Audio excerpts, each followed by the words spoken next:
Hi നമസ്കാരം. എൻ്റെ പുതിയൊരു വീഡിയോയിലേക്ക് എല്ലാവർക്കും സ്വാഗതം.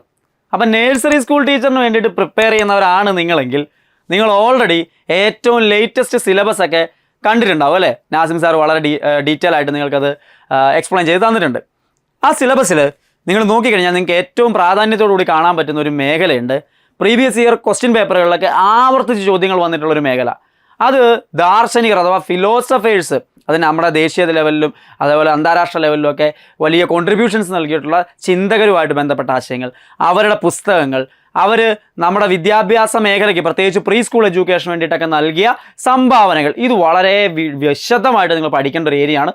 ആവർത്തിച്ച് ചോദ്യം ചോദിക്കുന്ന ഒരു ഏരിയ കൂടിയാണ്. പ്രീവിയസ് ഇയർ ക്വസ്റ്റ്യൻ പേപ്പറുകൾ ഡിസ്കസ് ചെയ്യുന്ന സമയത്ത് നമുക്ക് അത്തരത്തിലുള്ള ക്വസ്റ്റ്യൻസ് ആവർത്തിച്ച് കാണാനായിട്ട് സാധിക്കുകയും ചെയ്യും. ആ ഒരു ഏരിയ എത്രത്തോളം ഇമ്പോർട്ടൻ്റ് ആയിട്ട് പഠിക്കണമെന്ന് നിങ്ങൾക്ക് മനസ്സിലാകണമെങ്കിൽ നിങ്ങൾ ഇനി വരുന്ന ക്വസ്റ്റ്യൻസ് ഒന്ന് കാണുക.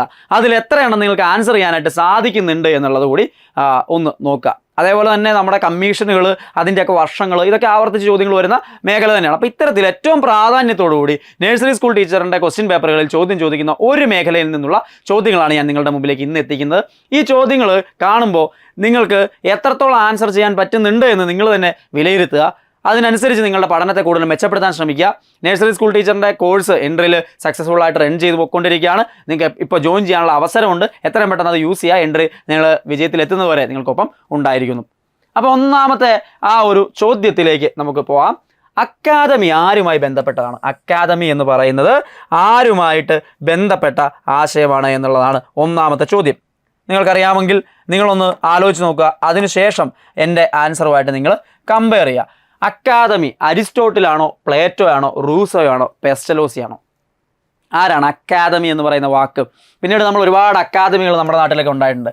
ഈ അക്കാദമി എന്ന് പറയുന്ന ആശയത്തെ ആദ്യമായിട്ട് നമുക്ക് മുമ്പിലേക്ക് നൽകിയത് അത് പ്ലേറ്റോയാണ്. ഏതൻസിലെ ഒരു ഒലിവ് മര തോപ്പായിരുന്നു അത്രയാ അതിൻ്റെ അക്കാദമിയ എന്ന് പറയുന്നത്.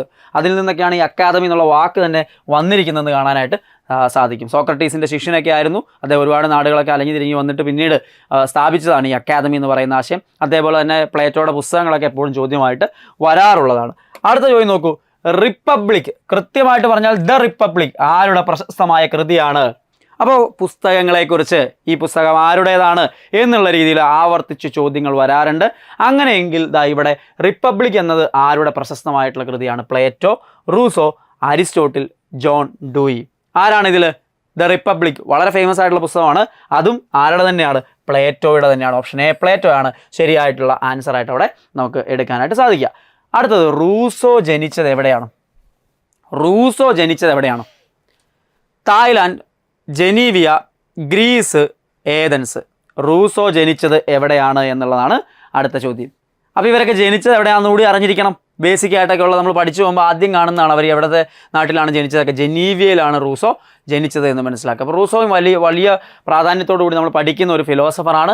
ദ സോഷ്യൽ കോൺട്രാക്റ്റ് ആരുടെ കൃതിയാണ്? ദ സോഷ്യൽ കോൺട്രാക്റ്റ് എന്നത് ആരുടെ കൃതിയാണ്? Aristotle, John Dewey, Paulo Freire, Rousseau. ആരാണ്? ദ സോഷ്യൽ കോൺട്രാക്റ്റ് എന്നത് ആരുടെ ഫേമസ് ആയിട്ടുള്ള കൃതിയാണ്? അത് റൂസോയുടെ കൃതിയാണ്. ജീൻ ജാക്കസ് റൂസോയാണ് അവിടുത്തെ ഏറ്റവും പ്രധാനപ്പെട്ട ആൾ. അടുത്ത ചോദ്യം നോക്കൂ. നിലവിലുള്ള വിദ്യാഭ്യാസത്തിലെ തെറ്റായ പ്രവണതകളെ എതിർക്കാൻ വേണ്ടി റൂസോ അവതരിപ്പിച്ച പുതിയ വിദ്യാഭ്യാസ രീതി, പോസിറ്റീവ് വിദ്യാഭ്യാസം, നെഗറ്റീവ് വിദ്യാഭ്യാസം, ന്യൂന വിദ്യാഭ്യാസം, ചാക്രിക വിദ്യാഭ്യാസം. വളരെ വളരെ വളരെ ഇമ്പോർട്ടൻ്റ് ആണ്. റൂസോയുടെ ആശയങ്ങളിൽ ഏറ്റവും പ്രാധാന്യം അറിയിക്കുന്ന ഒന്നാണ് ഈ പറയുന്ന കൺസെപ്റ്റ്. അതായത് ഇവിടെ നിങ്ങൾക്ക് ന്യൂന വിദ്യാഭ്യാസവും ചാക്രിക വിദ്യാഭ്യാസവും ഒന്നുമല്ല. പോസിറ്റീവ് വിദ്യാഭ്യാസമാണോ നെഗറ്റീവ് വിദ്യാഭ്യാസമാണോ? നിലവിലുള്ള വിദ്യാഭ്യാസത്തിലെ തെറ്റായ പ്രവണതകളെ എതിർക്കാൻ വേണ്ടി റൂസോ അവതരിപ്പിച്ച പുതിയ വിദ്യാഭ്യാസ രീതി എന്ന് പറയുന്നത് നെഗറ്റീവ് വിദ്യാഭ്യാസം. പലരും തിരിച്ച് ചിന്തിക്കാറുണ്ട്. അതായത് പോസിറ്റീവ് ആയിട്ടുള്ളതല്ലേ പോസിറ്റീവ് വിദ്യാഭ്യാസം എന്നൊക്കെ ചിന്തിക്കാറുണ്ട്. പക്ഷേ ഇദ്ദേഹം പറയുന്നത് അദ്ദേഹത്തിൻ്റെ കാലഘട്ടത്തിലുള്ള തെറ്റായ രീതിയാണ് പോസിറ്റീവ് വിദ്യാഭ്യാസം എന്നൊക്കെ പറഞ്ഞത്. അതിനെ തിരുത്തിക്കൊണ്ട് മാറ്റങ്ങൾ വരുത്തിക്കൊണ്ട് എങ്ങനെ ആവണമെന്ന് പറഞ്ഞുകൊണ്ട് അദ്ദേഹം ഇൻട്രൊഡ്യൂസ് ചെയ്താണ് നെഗറ്റീവ് വിദ്യാഭ്യാസം എന്ന് പറയുന്നത്. വളരെ ഇമ്പോർട്ടൻ്റ് ആയിട്ടുള്ള ആശയമാണ്. ചോദ്യങ്ങൾ ചോദിക്കാൻ സാധ്യതയുള്ള ഒരു ഏരിയ കൂടിയാണ്. റൂസോയുടെ പ്രസിദ്ധമായ എമൈലി അല്ലെങ്കിൽ എമിലി എന്നും പറയാറുണ്ട്. ഈ കൃതി ആരുടേതാണ് എന്ന് പ്രീവിയസ് ഇയർ നഴ്സറി സ്കൂൾ ടീച്ചറിൻ്റെ ക്വസ്റ്റ്യൻ പേപ്പറിൽ നമുക്ക് കാണാനായിട്ട് സാധിക്കുന്നുള്ളതാണ്. ഇപ്പോൾ റൂസോയുടെ പ്രസിദ്ധമായ എമിലി എന്ന കൃതിയിൽ 5ാം ഭാഗത്തിൽ ആരുടെ വിദ്യാഭ്യാസത്തെക്കുറിച്ചാണ് പരാമർശിച്ചിട്ടുള്ളത്? അപ്പോൾ എമിലി എന്ന് പറയുന്നത് റൂസോയുടെ വിദ്യാഭ്യാസ ദർശനങ്ങളെ ഉൾക്കൊള്ളിച്ചുകൊണ്ടുള്ള ഒരു പുസ്തകമാണ്. ആ പുസ്തകത്തിൽ 5 ഭാഗങ്ങളുണ്ട്. അതിൽ 5-ാം ഭാഗത്തിലെ കഥാപാത്രം എമിലിയാണോ, സോഫിയാണോ, പാർശ്വവൽക്കരിക്കപ്പെടുന്നവരാണോ, കുട്ടികളുടെയാണോ? ഇവിടെ ആദ്യത്തെ 4 ഭാഗങ്ങളിലും എമിലിയെക്കുറിച്ചാണ്, അവരുടെ വിദ്യാഭ്യാസം, പല പ്രായത്തിലുള്ള വിദ്യാഭ്യാസത്തെക്കുറിച്ചാണ് പരാമർശിക്കുന്നതെങ്കിൽ 5-ാം ഭാഗത്തിലെത്തുമ്പോൾ ഈ എമിലിയുടെ ഭാര്യയായിട്ട് സങ്കല്പിച്ചുകൊണ്ട് സോഫി എന്ന് പറയുന്ന ഒരു കഥാപാത്രത്തെ ഇൻട്രൊഡ്യൂസ് ചെയ്യും. അവരുടെ വിദ്യാഭ്യാസത്തെക്കുറിച്ചാണ് അവിടെ പരാമർശിക്കുന്നതെന്ന് മനസ്സിലാക്കുക. അപ്പോൾ ഈ ഗ്രന്ഥം ആരുടേതാണ്? ഈ ഗ്രന്ഥം റൂസോയുടേതാണ്. ഇത് ചോദ്യമായിട്ട് ചോദിച്ചിട്ടുണ്ട്. അപ്പോൾ ആ ഗ്രന്ഥത്തിനകത്തെ ക്യാരക്ടേഴ്സിനെ കുറിച്ച് കൂടി അറിഞ്ഞിരിക്കുക. അതേപോലെ തന്നെ മറ്റൊരു രീതിയിൽ ചോദിക്കാവുന്നത് റൂസോയുടെ വിദ്യാഭ്യാസ ദർശനങ്ങളെ ഉൾപ്പെടുത്തിക്കൊണ്ടുള്ള അദ്ദേഹത്തിൻ്റെ പുസ്തകം ഏതായിരുന്നു എന്ന് ചോദിക്കാം. അതും എമിലി തന്നെയാണ് എന്ന് മനസ്സിലാക്കുക. അടുത്ത ഒരു ചോദ്യത്തിലേക്ക് പോകാം. അമ്മയും കുഞ്ഞും ആരുടെ പ്രസിദ്ധമായിട്ടുള്ള പുസ്തകമാണ്? അമ്മയും കുഞ്ഞും റൂസോ, പ്ലേറ്റോ, പെസ്റ്റലോസി, ബ്രൂണർ. ആരുടേതാണ് അമ്മയും കുഞ്ഞും എന്ന് പറയുന്ന പ്രസിദ്ധമായിട്ടുള്ള പുസ്തകം? വളരെ ഇമ്പോർട്ടൻ്റ് ആണ്. അത് പെസ്റ്റലോസിയുടെ പുസ്തകമാണ് അമ്മയും കുഞ്ഞും എന്ന് പറയുന്ന. ഓപ്ഷൻ സി ആണ് ശരിയായിട്ടുള്ള ആൻസർ ആയിട്ട് വരിക. അപ്പോൾ അമ്മയും കുഞ്ഞും എന്നൊക്കെ പറയുന്ന പുസ്തകത്തിൻ്റെ പേര് തന്നെ നമ്മളെ സംബന്ധിച്ച് ഈ ഒരു എക്സാമിൽ വലിയ ഇമ്പോർട്ടൻസ് ഉള്ളതാണ്. അതുകൊണ്ട് തന്നെ പ്രതീക്ഷിക്കാം. താഴെ കൊടുത്തിരിക്കുന്നവയിൽ ഫ്രോബലിൻ്റെ കൃതി ഏത്? അമ്മയുടെ കളിയും ശിശുഗാനങ്ങളും, അമ്മമാർക്കൊരു പുസ്തകം, ലിയോനാർഡും ജെട്രൂഡും, സിംപോസിയം. താഴെ കൊടുത്തിരിക്കുന്നതിൽ ഫ്രോബലിൻ്റെ കൃതി. ഫ്രോബൽ വളരെ ഫേമസ് ആയിട്ടുള്ള ഒരു വിദ്യാഭ്യാസ ചിന്തകനായിരുന്നു. പ്രീ സ്കൂൾ എഡ്യൂക്കേഷനൊക്കെ ആയിട്ട് ബന്ധപ്പെട്ട് ഒരുപാട് കോൺട്രിബ്യൂഷൻസ് അദ്ദേഹം നൽകിയിട്ടുണ്ട്. അമ്മയുടെ കളിയും ശിശുഗാനങ്ങളും എന്ന് പറയുന്നതാണ് അദ്ദേഹത്തിൻ്റെ ഫേമസ് ആയിട്ടുള്ള പുസ്തകം. അദ്ദേഹത്തിൻ്റെ കോൺട്രിബ്യൂഷൻസിനെ കുറിച്ചൊക്കെ ആവർത്തിച്ച് ചോദ്യമായിട്ട് വരാറുണ്ട്. അപ്പോൾ ആ മേഖല വളരെ വിശദമായിട്ട് നിങ്ങൾ പഠിക്കേണ്ടതായിട്ടുണ്ട്. വളരെ ഡീറ്റെയിൽ ആയിട്ട് ഓരോ ഫിലോസഫേഴ്സിനെ കുറിച്ചുള്ള ആശയങ്ങൾ പഠിക്കേണ്ടതായിട്ടുണ്ട്. ശിശുവിനെ കണ്ടെത്തൽ ആരുടെ കൃതിയാണ്? ശിശുവിനെ കണ്ടെത്തൽ Froebel, Maria Montessori, Paulo Freire, Rousseau. ശിശുവിനെ കണ്ടെത്തൽ എന്നത് ആരുടെ പ്രസിദ്ധമായിട്ടുള്ള പുസ്തകമാണ്? അതിൻ്റെ ആൻസർ ആയിട്ട് വരുന്നത് മറിയ മോണ്ടിസോറിയാണ്. മോണ്ടിസോറി ടീച്ചർ എഡ്യൂക്കേഷനിൽ വലിയ കോൺട്രിബ്യൂഷൻസ് നൽകിയ ഒരു ചിന്തകയായിരുന്നു Maria Montessori, doctor Maria Montessori. Montessori വിദ്യാഭ്യാസം എന്ന് പറയുന്നത് ഏറ്റവും ചർച്ച ചെയ്യുന്ന ഒരു കാലഘട്ടത്തിലാണ് നമ്മൾ ഇപ്പോഴും നിൽക്കുന്നത്. ലോകമെമ്പാടും അക്സെപ്റ്റ് ചെയ്തിട്ടുള്ള അല്ലെങ്കിൽ വലിയ പോസിറ്റീവായിട്ടുള്ള സപ്പോർട്ട് കിട്ടിയിട്ടുള്ള ഒരു കൺസെപ്റ്റാണ്. അതിലെ ആശയങ്ങളാണ് ശിശുവിനെ കണ്ടെത്തൽ എന്ന് പറയുന്ന കൃതി ഈ മരിയ മോണ്ടിസോറിയുടേതായിരുന്നു എന്നുള്ളത് കൂടി ഒന്ന് മനസ്സിലാക്കിയിരിക്കുക. അടുത്തത്, മോണ്ടിസോറി രീതിയുടെ പ്രധാന സവിശേഷത? കളിരീതി, സ്വയം പഠനം, ഇന്ദ്രിയ പരിശീലനം, ജീവിത പരിശീലനം. മോണ്ടിസോറി രീതിയുടെ പ്രധാന സവിശേഷത ഏതാണ്? മോണ്ടിസോറി എഡ്യൂക്കേഷനിൽ ഏറ്റവും പ്രാധാന്യത്തോടുകൂടി അറിയേണ്ട ഒരു കാര്യം തന്നെയാണ്. അവിടെ ഇന്ദ്രിയ പരിശീലനം, ആ അപ്പാരറ്റസ് ഒക്കെ ഉണ്ട്, പ്രത്യേകം ഡൈഡാക്റ്റിക് അപ്പാരറ്റസ് ഒക്കെ ഉപയോഗിച്ചുകൊണ്ടാണ് പരിശീലനം നടത്തുന്നത്. ഇതൊക്കെ ചോദിക്കാറുള്ളതാണ്. ഇന്ദ്രിയ പരിശീലനത്തിൽ ഇന്ദ്രിയങ്ങളുടെ, സെൻസ് ഓർഗനുകളുടെ ആ ഒരു വളർച്ചയ്ക്ക് വലിയ പ്രാധാന്യം കൊടുക്കുന്ന ഒന്നാണ് ഈ മോണ്ടിസോറി രീതി എന്നുള്ളത് മനസ്സിലാക്കുക. അതേപോലെ ജനാധിപത്യവും വിദ്യാഭ്യാസവും ആരുടെ പ്രസിദ്ധമായ കൃതിയാണ്? John Dewey, Montessori, Paulo Freire, Rousseau. ജനാധിപത്യവും വിദ്യാഭ്യാസവും എന്ന് പറയുന്നത് ആരുടെ പ്രസിദ്ധമായിട്ടുള്ള കൃതിയാണ് എന്നുള്ളതാണ് ആ ചോദ്യം. അപ്പോൾ ഏതാണ് അതിൻ്റെ ശരിയായിട്ടുള്ള ആൻസർ ആയിട്ട് വരിക? അത് ജോൺ ഡൂയി ആണ്. ജോൺ ഡൂയി വളരെ പ്രസിദ്ധനായിട്ടുള്ള ഒരു ഫിലോസഫറാണ് അവർ. അതുകൊണ്ട് തന്നെ അദ്ദേഹത്തിൻ്റെ പുസ്തകങ്ങളും അദ്ദേഹത്തിൻ്റെ ആശയങ്ങളും അറിഞ്ഞിരിക്കണം. പൗലോ ഫ്രയറുടെ ജന്മസ്ഥലം? പൗലോ ഫ്രയർ ഏറ്റവും പ്രാധാന്യത്തോടുകൂടി അറിയേണ്ട ഒരു പ്രധാനപ്പെട്ട ആളാണ് പൗലോ ഫ്രയർ. അദ്ദേഹം ഇറ്റലിയാണോ, ഇംഗ്ലണ്ടാണോ, ബ്രസീലാണോ, ഗ്രീസാണോ? അദ്ദേഹം ഇറ്റലിയുമില്ല, ഇംഗ്ലണ്ടുമല്ല, ഗ്രീസുമല്ല, അദ്ദേഹം ബ്രസീലുകാരനായിരുന്നു. അധസ്ഥിതരുടെ ബോധനശാസ്ത്രം, പെഡഗോഗി ഓഫ് ദ ഒപ്രസ്ഡ്, അധസ്ഥിതരുടെ ബോധനശാസ്ത്രം എന്ന് പറയുന്ന പ്രസിദ്ധമായിട്ടുള്ള പുസ്തകവും അദ്ദേഹം എഴുതിയതാണ് എന്ന് മനസ്സിലാക്കണം. എക്സ്ട്രാ ചോദ്യമായിട്ട് നമുക്ക് പ്രതീക്ഷിക്കാവുന്ന ഒരാളാണ്. ഓക്കെ, അടുത്ത ചോദ്യത്തിലേക്ക് പോവാം. മുതലിയാർ കമ്മീഷൻ അറിയപ്പെട്ടത്? അപ്പം ഞാൻ ഇത്രയും നേരം പറഞ്ഞുകൊണ്ടിരുന്നത് ഫിലോസഫേഴ്സ്, തത്വചിന്തകരുമായിട്ട് ബന്ധപ്പെട്ട ആശയങ്ങളായിരുന്നെങ്കിൽ അത്ര തന്നെ പ്രാധാന്യത്തോടുകൂടി ചോദ്യം ചോദിക്കുന്ന ചില കാര്യങ്ങളാണ് നമ്മൾ ഇനി പറയാനായിട്ട് പോകുന്നത്.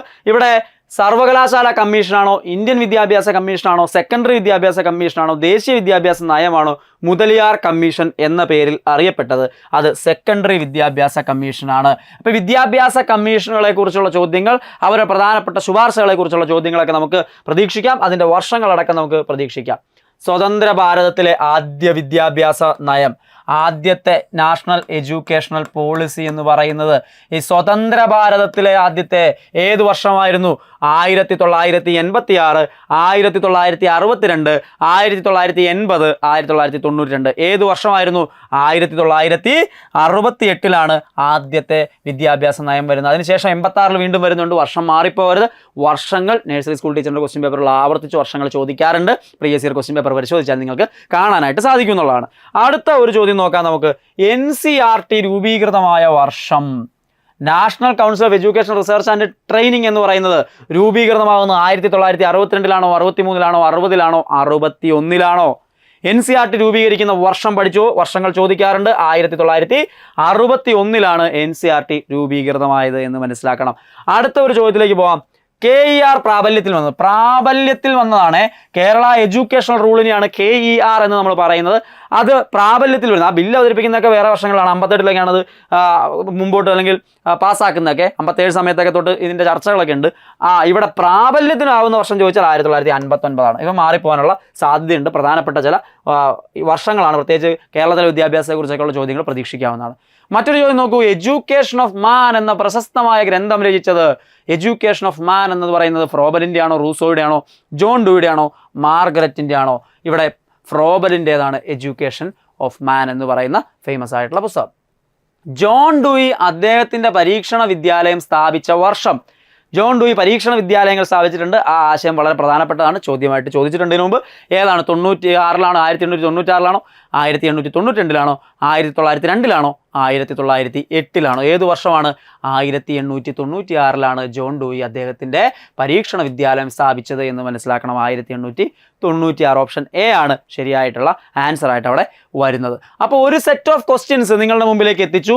ആ സെറ്റ് ഓഫ് ക്വസ്റ്റ്യൻസിനകത്ത് മുഴുവൻ ഉണ്ടായിരുന്നത് ഇത്തരത്തിലുള്ള പ്രസിദ്ധരായിട്ടുള്ള ഫിലോസഫേഴ്സിൻ്റെ പ്രധാനപ്പെട്ട ആശയങ്ങളാണ്. അതോടൊപ്പം തന്നെ പ്രധാനപ്പെട്ട ചില കമ്മീഷനുകൾ, റിപ്പോർട്ടുകളുടെയൊക്കെ വർഷങ്ങൾ ആവർത്തിച്ച് ചോദ്യങ്ങൾ ചോദിക്കുന്ന മേഖലയാണ്. ഇത് പഠിച്ചിട്ടില്ലെങ്കിൽ എത്രയും പെട്ടെന്ന് പഠിക്കണം. അതിനുള്ള അവസരം നിങ്ങൾക്ക് എൻട്രി ആപ്പ് ഒരുക്കി തരുന്നുണ്ട്. എൻട്രിയിലെ നഴ്സറി സ്കൂൾ ടീച്ചറിൻ്റെ കോഴ്സിലേക്ക് എത്രയും പെട്ടെന്ന് ജോയിൻ ചെയ്ത് ഏറ്റവും എഫക്റ്റീവായിട്ട് പഠിക്കാൻ ശ്രമിക്കുക. ടിൽ ദ എക്സാം വരെ നിങ്ങൾ റാങ്ക് ലിസ്റ്റിൽ കയറുന്ന വരെ എൻട്രി നിങ്ങൾക്കൊപ്പം ഉണ്ടായിരിക്കും. എല്ലാവർക്കും ആശംസകൾ.